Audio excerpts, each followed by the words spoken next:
Hi friends, welcome back.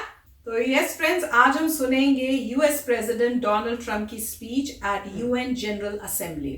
तो friends, video शुरू करने से पहले अगर आप हमारे चैनल पर पहली बार ही आए हो और अभी नीचे सब्सक्राइब के बटन को क्लिक नहीं किया है तो सबसे पहले वो कर लो, साथ में बेल आइकन को भी क्लिक कर लो ताकि आपको हमारे सारे न्यू वीडियोस के नोटिफिकेशन मिल जाए जैसे हम अपलोड करें। एंड वीडियो देखने के बाद अगर वीडियो पसंद आए तो कर देना लाइक एंड शेयर करना ये वीडियो अपने फ्रेंड्स और फैमिली के साथ। तो चलो फ्रेंड्स, स्टार्ट करें आज का ये video. Distinguished delegates, fellow ambassadors, and world leaders. My Commander-in-Chief and President of the United States of America, Donald J. Trump. Thank you. It is my profound honor to address the United Nations General Assembly 75 years after the end of World War II and the founding of the United Nations. We are once again engaged in a great global struggle. We have waged a fierce battle against the invisible enemy, the China virus, which has claimed countless lives in 188 countries. In the United States, we launched the most aggressive mobilization since the Second World War. We rapidly produced a record supply of ventilators, creating a surplus that allowed us to share them with friends and partners all around the globe. We pioneered life-saving treatments, reducing our fatality rate 85% since April. Thanks to our efforts, 3 vaccines are in the final stage of clinical trials. We are mass producing them in advance so they can be delivered immediately upon arrival. We will distribute a vaccine. We will defeat the virus. We will end the pandemic, and we will enter a new era of unprecedented prosperity, cooperation, and peace. As we pursue this bright future, we must hold accountable the nation which unleashed this plague onto the world, Good. China. In the earliest days of the virus, China locked down travel domestically while allowing flights to leave China and infect the world. Ooh. China condemned my travel ban on their country, even as they canceled domestic flights and locked citizens in their homes. The Chinese government and the World Health Organization, which is virtually controlled by China, falsely declared that there was no evidence of human-to-human transmission. Later, they falsely said people without symptoms would not spread the disease. The United Nations must hold China accountable for their actions. In addition, every year, China dumps millions and millions of tons of plastic and trash into the oceans, overfishes other countries' waters, destroys vast swaths of coral reef, and emits more toxic mercury into the atmosphere than any country anywhere in the world. China's carbon emissions are nearly twice what the U.S. has, and it's rising fast. By contrast, after I withdrew from the one-sided Paris Climate Accord, last year America reduced its carbon emissions by more than any country in the agreement.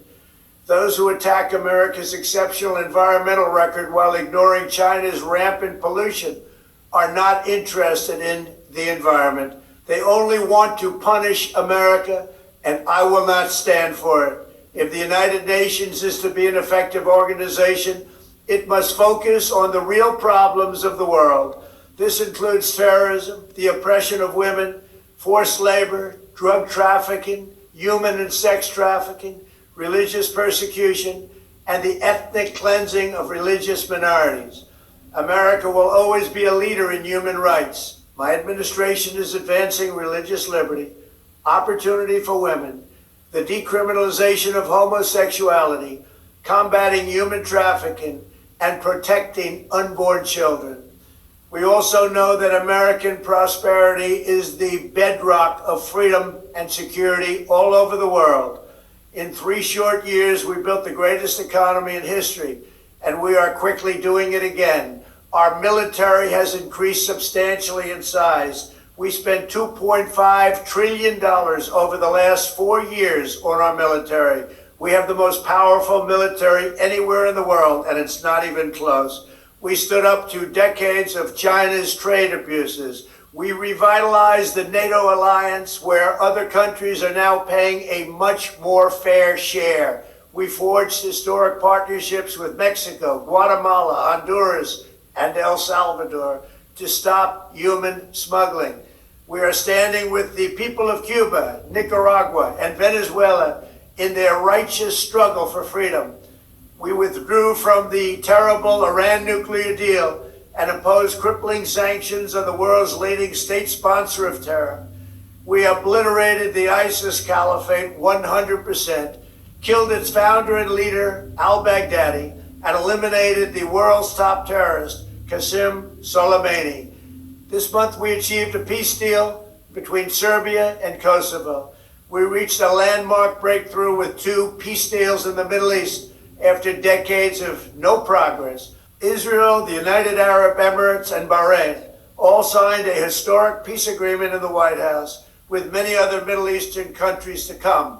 They are coming fast, and they know it's great for them and it's great for the world. These groundbreaking peace deals are the dawn of the new Middle East.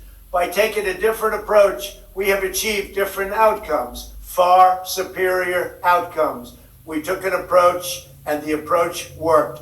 We intend to deliver more peace agreements shortly, and I have never been more optimistic for the future of the region. There is no blood in the sand. Those days are hopefully over. As we speak, the United States is also working to end the war in Afghanistan, and we are bringing our troops home. America is fulfilling our destiny as peacemaker, but it is peace through strength.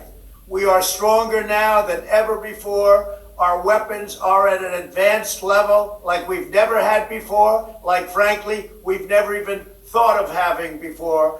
And I only pray to God that we never have to use them. For decades, the same tired voices proposed the same failed solutions, pursuing global ambitions at the expense of their own people. But only when you take care of your own citizens will you find a true basis for cooperation. As president, I have rejected the failed approaches of the past, and I am proudly putting America first, just as you should be putting your countries first. That's okay. That's what you should be doing. I am supremely confident that next year, when we gather in person, we will be in the midst of one of the greatest years in our history, and frankly, hopefully, in the history of the world. Thank you. God bless you all. God bless America. And God bless the United Nations. तो friends, बताना comment section में कैसी लगी आपको speech, और मैं share करती हूँ अपने थॉट्स।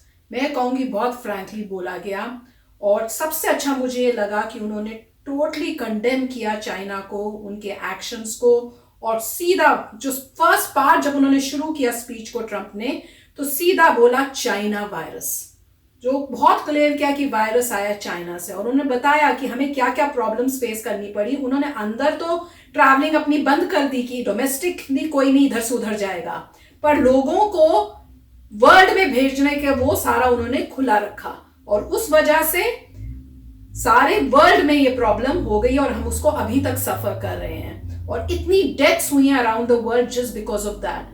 और जब मुझे याद है कि जब ट्रंप ने बंद किया था कि चाइना से नहीं इंटरनेशनल फ्लाइट्स आएंगी, तो इतना बैकलैश हो रहा था कि ये क्यों किया, चाइना के अगेंस्ट ये ऐसे वो, और अब जाके उसके बाद लेटर पता चला कि बहुत ही करेक्ट स्टेप लिया गया था। अगर वो ना लिया होता तो पता नहीं और कितने पहले ये जो प्रॉब्लम्स हैं आ जाती। प्रॉब्लम तो आई, पर फिर भी वो कह रहे हैं कि उनको पता था, पर वो यही बोलते रहे, गलत जो है इंफॉर्मेशन जो है वर्ल्ड को देते रहे। पहले जी ये जिनको सिम्टम्स नहीं है वो नहीं कहे, वो जिन नहीं है तो वो नहीं कैरी करते, जबकि हमें पता है कि सिम्टम्स इमीडिएटली नहीं आते, 14 डेज लगते हैं, और बहुत सारी ऐसी बातें बताई हैं जिससे पता चला कि चाइना जो था वो रिस्पॉन्सिबिलिटी उसने नहीं ली, जो उसे करेक्ट एक्शंस लेने चाहिए थे जब ये सिचुएशन हुई वर्ल्ड को प्रोटेक्ट करने के लिए, उसने वो स्टेप्स नहीं लिए, और वही ट्रंप बोल रहे थे। तो बहुत क्लियरली उन्होंने यूएन में ये सब बोला है।